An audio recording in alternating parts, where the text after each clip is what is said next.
Donc j'ai appris que vous avez bien discuté, beaucoup discuté, qu'il y avait déjà des groupes qui avaient des choses à nous présenter sur la base d'un texte qui portait sur le célibat et sur la responsabilité des musulmans pour faciliter le mariage. Et donc on va passer directement à ça et j'interviendrai dans un second temps. Donc chacun de nous, dans l'atelier de travail, chacun de nous en fait devait dire ce qui l'avait interpellé en fait, l'élément majeur qui l'avait interpellé dans le polycopier en fait. Et ensuite, on s'est arrêté en fait autour de, enfin, on a réfléchi sur l'injonction divine concernant le verset du Coran où il y a marqué « Mariez les célibataires parmi vous ». Alors, on a réfléchi, de là, on s'est posé la question de savoir si c'était une responsabilité individuelle ou collective. De même, on a indiqué que c'était une responsabilité difficile à assumer. On s'est posé la question de savoir comment assumer cette responsabilité pour la collectivité des musulmans. Cette injonction, en effet, elle doit nous conduire à nous intéresser dans la pratique de manière générale, en fait, à s'intéresser, à se préoccuper de la situation individuelle de chaque célibataire pour pouvoir justement répondre à cette injonction. Alors, comment faire? On a évoqué plusieurs pistes. Faire des douas, faciliter les rencontres entre célibataires dans la perspective de se marier, accompagner les célibataires sur le chemin du mariage. Mais face à cela, on a mis en évidence des obstacles. En effet, aujourd'hui, on est influencé, on est troublé et on est brouillé à plusieurs égards, contrairement à l'époque où ce verset a été révélé. On est perturbé notamment par la société de consommation, par les nouvelles technologies de l'information et de la communication et leurs effets pervers. Et on a mis en évidence le fait que les parents n'ont plus la même implication qu'auparavant. Auparavant, ils avaient un rôle moteur et étaient pleinement acteurs du point de vue de la responsabilité qui leur incombait s'agissant de la question du mariage de leurs enfants. Et aujourd'hui, on a changé de paradigme. Les parents ont de plus en plus de mal à assumer cette responsabilité. Et on souhaite, en fait, ça s'explique par le fait que, notamment, on souhaite éviter de tomber dans le mariage forcé. Alors, c'est une attitude un peu plus libérale vis-à-vis des enfants. On les laisse, on les laisse un petit peu se débrouiller un peu eux-mêmes afin de trouver la personne avec qui ils pourront se marier et fonder leur famille. Voilà, c'est un petit peu la teneur des échanges qu'on a eus dans notre atelier, dans le troisième groupe. Alors, dans mon groupe, on a tout de suite regroupé nos idées, à savoir que il faudrait avoir et monter une autorité auprès de laquelle les célibataires pourraient se référer pour trouver une épouse ou un époux. Parce que le réseau familial musulman est faible et en plus du fait que même dans les réseaux familiaux, pour les personnes converties par exemple, il n'y a pas de possibilité élargie de trouver époux ou épouse. A été dit que le mariage dans la société maghrébine en plus est un thème un peu tabou, qu'il y a un manque de dialogue entre les hommes et les femmes, qu'il y a des préjugés de la part des hommes qui, pour eux, épouser une femme divorcée et avec enfant est l'Everest insurmontable pour eux, hommes musulmans. A été dit que dans la culture maghrébine, globalement, le remariage est un frein, voilà. Que de fait, la responsabilité collective donc englobe une crainte de présenter quelqu'un aussi à un futur époux ou une future épouse à quelqu'un, parce que cette présentation suppose donc de fait une grande responsabilité induite. A été dit que donc il y a un besoin a été dit qu'il y a une volonté, mais pas de résultat. C'est schématiquement ce qu'on a entendu et j'ai noté. D'autres personnes ont dit qu'il faut prendre en compte notre confiance en Dieu personnelle pour aboutir à cet objectif collectif. A été dit que les hommes ont peur de s'engager dans le mariage, les hommes de notre communauté, et que les femmes ont plus de demandes de s'engager. Ça se contredit, ça se contredit, oui. Et donc, je ne sais plus ce que j'ai noté. Je ne suis pas écrivain public, mais bon, j'ai noté ça. C'est le groupe qui s'est contredit. Voilà. Par ailleurs, il a été dit qu'il y a trop de choix de personnes et que le choix tue le choix. Et finalement, rallonge la période d'attente. Après, a été dit qu'il faut guérir le mal à la racine pour solidifier le couple. Les gens ont perdu la patience et le divorce arrive beaucoup trop vite. A été dit que dans les personnes âgées étant nos aînés, elles ont mieux tenu, même malgré les guerres mondiales, et que la patience était plus de leur fait que les jeunes de notre société. A été redit, il y a beaucoup de manque de communication, mais même dans le couple, c'est ce qui induit le manque de patience et ce qui amènerait trop vite au divorce. A été dit qu'il faut revenir à la confiance en soi. Tout est trop rapide dans cette société de consommation, et donc on est responsable aussi soi-même et on est responsable collectivement. A été dit qu'il y a pas assez d'études sur notre société musulmane.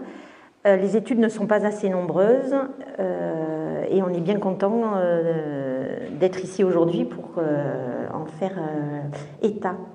Les musulmans doivent se cadrer dans cette société, en parlant, je pense, ici, nous-mêmes, musulmans, dans une société non musulmane. L'État-providence déresponsabilise le citoyen, même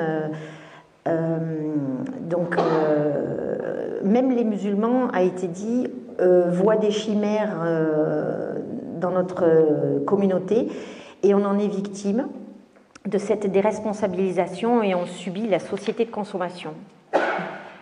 A été dit qu'une vie de musulmans dans la société non musulmane est plus difficile pour nous pour aboutir à un mariage.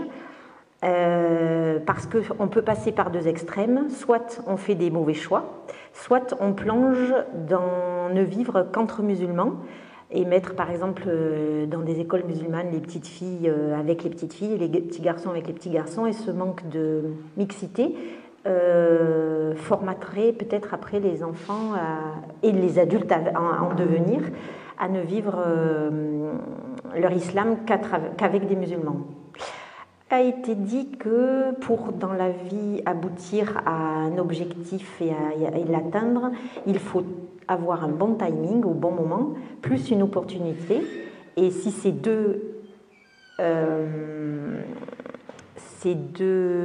choses arrivent à se présenter de façon concomitante, on arrivera à l'objectif atteint. Et en dernière remarque, a été dit que les hommes, globalement, je pense les hommes musulmans, trouvent que les femmes de notre époque, société, sont trop fortes et trop indépendantes. Et c'est ce qui ferait... C'est les hommes qui ont dit ou c'est les femmes qui ont dit que les hommes ont dit? C'est une femme qui a dit qu'elle pense que les hommes trouvent les femmes trop fortes et indépendantes aujourd'hui. Et après, j'ai à dire en fin de fin... C'est pas une femme qui se trouve très forte. Une femme qui fait ça en femme. Je ne sais pas. Moi, je n'ai fait que reprendre mot pour mot toutes les étapes de notre réflexion de groupe, qui a été un bon groupe mixte d'ailleurs, presque, en nombre. Si, j'attends, je peux te dire que les hommes ont dit, que... Non, un homme, un jeune a dit qu'avant, dans l'éducation antérieure, donc qu'il a dû connaître peut-être par rapport à sa grand-mère, voilà. Avant, le garçon était roi. Et maintenant, les mamans disent à leur fille, fais des études pour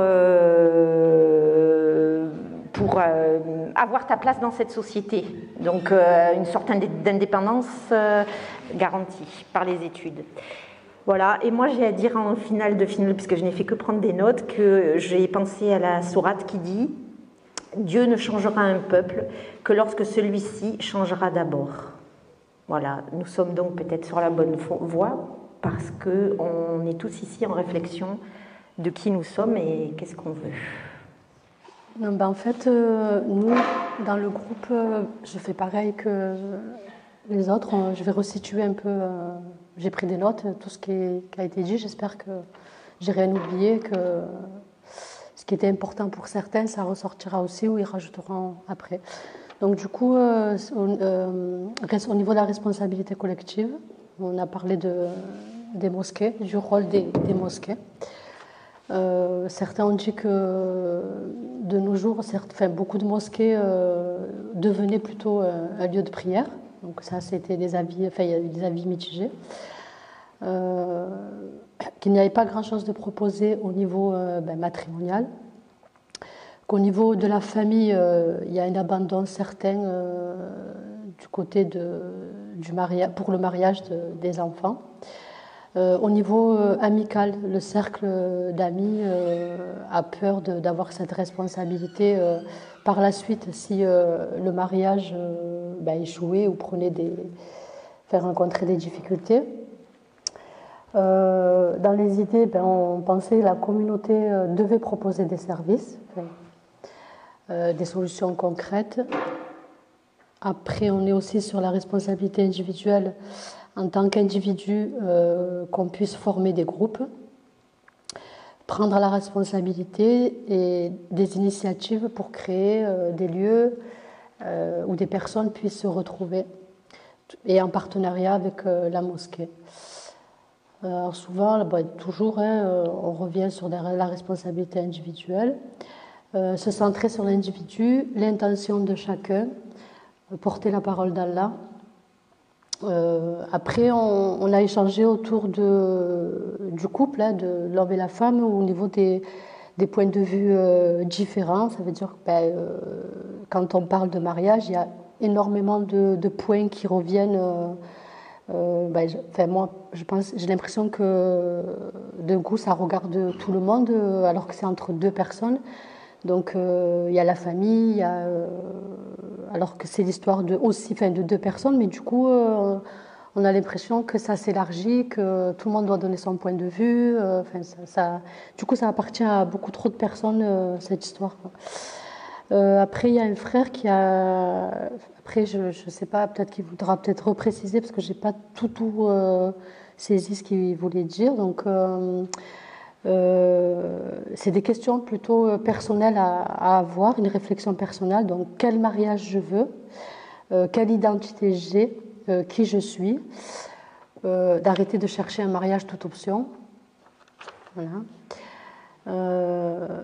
Et aussi les réseaux sociaux qui reviennent beaucoup, puisqu'on a été envahi et que ça a pris le dessus et que la technologie a fait beaucoup de dégâts. Après, on a évoqué aussi dans l'éducation de nos enfants, les enfants d'aujourd'hui ne nous écoutent pas. On dit aussi que l'amour, c'est pas du cinéma. On n'est pas en train de tourner un film.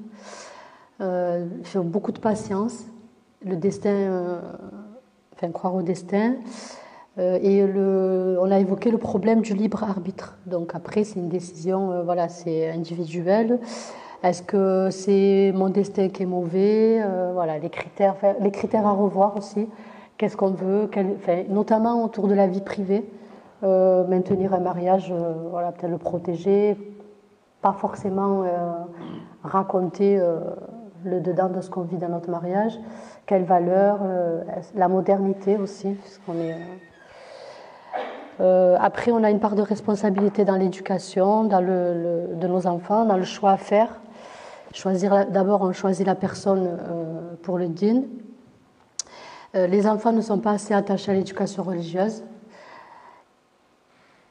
Et ce n'est pas la priorité dans les mosquées ou ailleurs, puisqu'il y a d'autres priorités, d'avoir un service matrimonial. Ensuite, on a discuté, enfin, on a évoqué, on a échangé, tant qu'on ne recentrera pas les problèmes difficiles, on ne pourra pas envisager des solutions. Voilà, après, on a évoqué des points sur lesquels il faut continuer à discuter, notamment autour de la technologie, dans l'ouverture d'esprit, dans les divergences. Et dernière note que j'ai prise, c'est au niveau de la place de l'argent dans le mariage, qui poserait poserait des problèmes pour certaines personnes qui voudraient se marier, mais qui n'en ont pas les moyens.